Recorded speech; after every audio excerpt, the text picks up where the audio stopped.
امام ابو بکر بہقی نے اپنی کتاب میں شعب الایمان میں ایک حدیث شریف نقل فرمائی ہے۔ اس کا خلاصہ یہ ہے کہ ایک دفعہ آپ صلی اللہ تعالیٰ علیہ وسلم نے صحابہ کرام سے فرمایا کہ سب ممبر کے قریب ہو جاؤ، تو تمام صحابہ ممبر کے قریب ہو گئے۔ آپ صلی اللہ تعالیٰ علیہ وسلم نے ممبر کی پہلی سیڑھی پر قدم مبارک رکھا تو فرمایا آمین، اور جب دوسری سیڑھی پر قدم مبارک رکھا تو فرمایا آمین، اور جب تیسری سیڑھی پر قدم مبارک رکھا تو فرمایا آمین۔ جب آپ صلی اللہ تعالیٰ علیہ وسلم ممبر سے نیچے اتر گئے تو صحابہ اکرام نے گزارش فرمائی کہ آج آپ سے کچھ ایسی باتیں سنی اور دیکھی جو اس سے پہلے کبھی نہ سنی گئیں۔ آپ صلی اللہ تعالیٰ علیہ وسلم نے جواب دیا کہ آج حضرت جبرائیل علیہ السلام تشریف لائے تھے۔ جب میں نے پہلی سیڑھی پر قدم رکھا تو رمضان المبارک یوں ہی لاپرواہی میں گزار دینے والوں کے لیے یوں بددعا فرمائی کہ ایسے شخص پر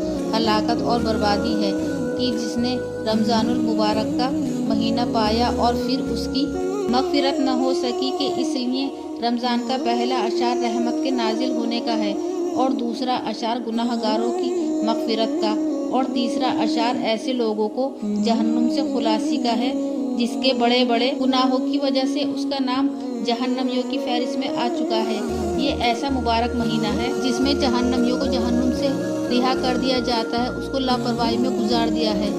اور اس کی مغفرت نہیں ہو سکی، اس سے بدتر کون ہو سکتا ہے؟ اس لیے جبریل امین نے بددعا فرمائی اور جناب رسول صلی اللہ تعالیٰ علیہ وسلم نے اس پر آمین کہا ہے، جس کا مفصل تذکرہ احسان کی بحث کے تحت گزر چکا ہے۔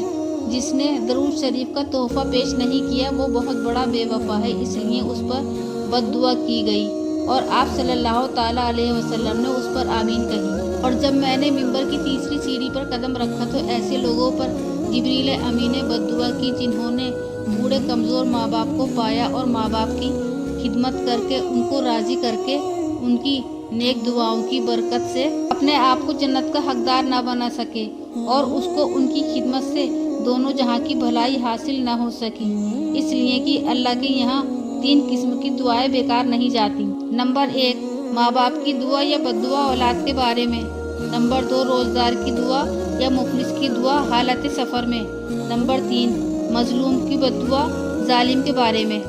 جب بوڑھے ماں باپ کی خدمت اور ان کو راضی کر کے بآسانی جنت حاصل کر سکتا ہے، مگر پھر بھی انہوں نے موقع سے فائدہ نہیں اٹھایا اور ماں باپ کے ساتھ وفاداری نہیں کی، اس لیے جبریل امین نے بددعا فرمائی اور آپ صلی اللہ تعالیٰ علیہ وسلم نے اس پر آمین کہی۔ ویڈیو اگر پسند آئی ہو تو ہمیں کمنٹ باکس میں لکھ کر ضرور بتائیں۔ اللہ حافظ۔